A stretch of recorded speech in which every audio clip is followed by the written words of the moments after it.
Good evening. Ciao, Eduardo, yeah? Yes, good evening, Mr. Walker. How are you? I'm good, and you? It's a bit hot here. Very well, thank you. Allora, my first question is about the title of the album. Surgical Steel is a popular name which refers to medical implants that cannot last long, maximum 15 years. The title of the album is a concept that frames the long break you have taken in the past, or there is another message behind it? Good question. Maybe this music will only last 13 years. Yeah. No. It just sounded like a cool title, and kind of nods to British Steel by Judas Priest. Yes. So yeah, it sounds like a very heavy metal title. Yes, very good. With the word surgical, it implies, the whole Carcass thing. So I just thought it would be a cool title. But the next interview, I'm going to use what you just told me. I'm going to pretend that's the reason. Okay, the other question. The Surgical Steel cover refer in a clear manner to the Tools of the Trade EP, but it also recalls the coldness of artwork postmodern cover. Is an indication of the musical content of the album, or as a definitive thematic meaning? It's all of those things. The circular tools was actually used on our third album, Necroticism, on the labels of the CD and the album. So in a way, that symbol is something we've used over the years, and it's almost like a corporate logo. So by having it on the album cover, it shows an historical lineage to the past, and people see it. It's quite iconic, and hopefully people would see that and think straight away, Carcass. So it's new in that it's it's bringing to reality the old graphic. But the album is called Surgical Steel. The cover is cold and clinical. Maybe the music's cold and clinical, I don't know. I have not received the lyrics, but from the titles of the tracks I notice a partial return to gore themes. I'd like to know what they are talking about, and if the songs are in some way connected with the difficult current reality. An example, granulating satanic meals. What are these satanic meals? Well, that's a play on a poem by Milnes, an English poet. It's actually about how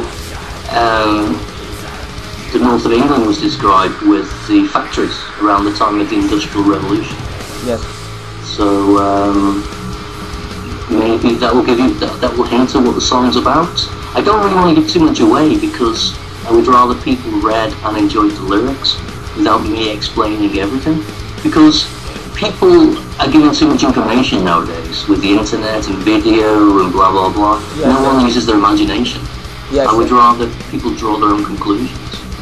Going back to your question, the lyrics do reflect the dark horrors of reality in a Carcass way. Some people might read that, others might not. But as long as people enjoy it either way, that's fine by me. Because I'm not trying to put across any doctrine or agenda. I'd rather I want people to enjoy the wordplay. But all I can say is, this is not a concept album. Okay. But maybe you could say the concept is Carcass, because everything we're delivering is what we believe people enjoy about Carcass. It's not deliberate. We've not deliberately sat down and played our old albums and picked pieces, samples from each album to try and make a Frankenstein's monster.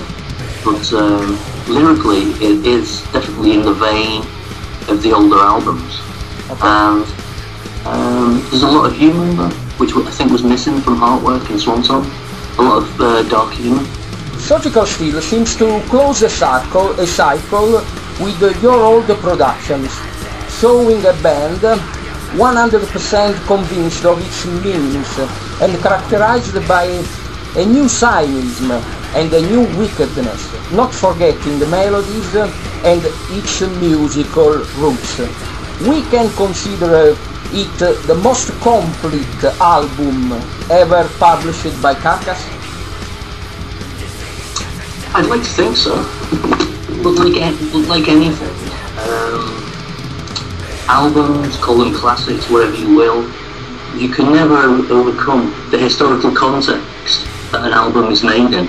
So for example, with Heartwork, it was groundbreaking in '93 because no one had as good killer heavy guitar sound as we had up until that point. Nowadays it's very easy to get a heavy guitar sound because there are so many guitar amps out there and so many plugins for Pro Tools.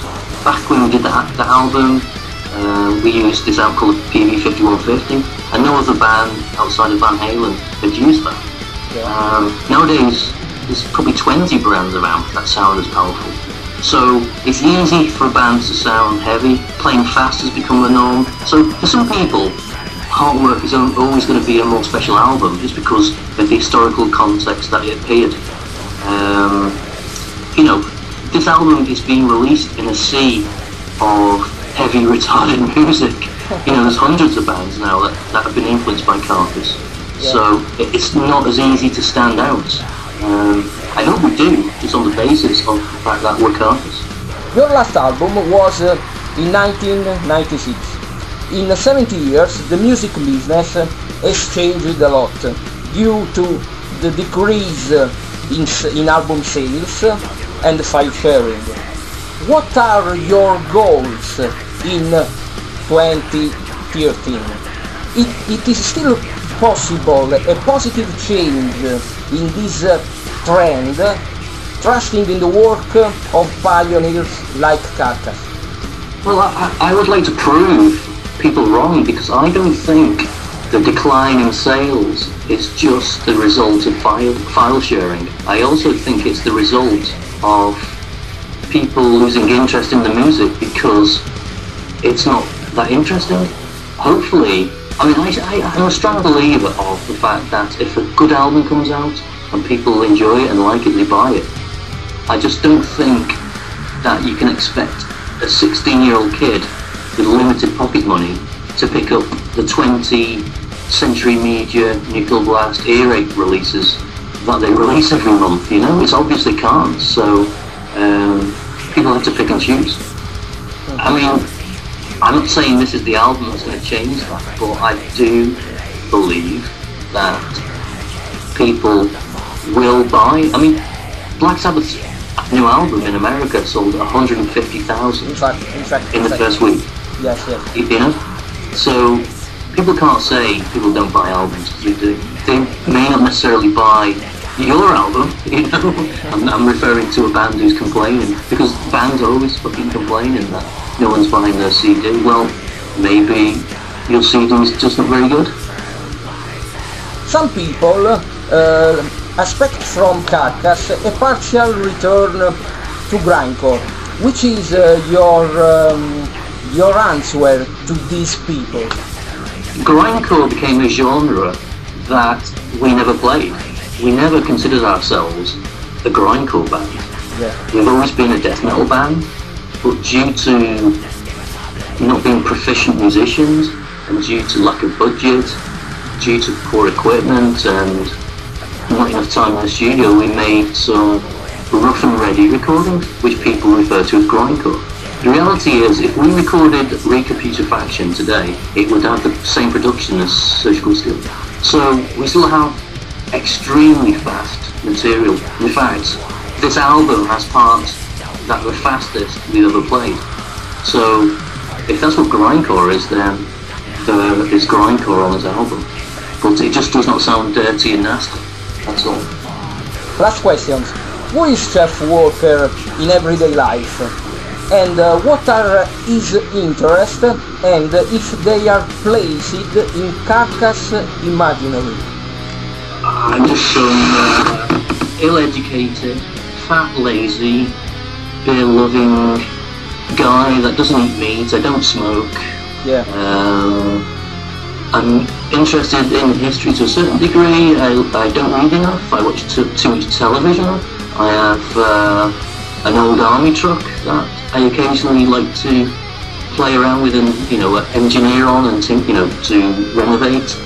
To be honest, at the moment, I am Jeff Walker of Carcass, because Carcass has now taken over my life again. So. Okay. And I like cats as well. Okay, Mr. Walker, that's all good answers, and I am very excited of this interview. It's my first interview with you and Carcass. Thanks a lot. Thanks, Eduardo. Have a good night. Ciao. Buonanotte, good night. That's it.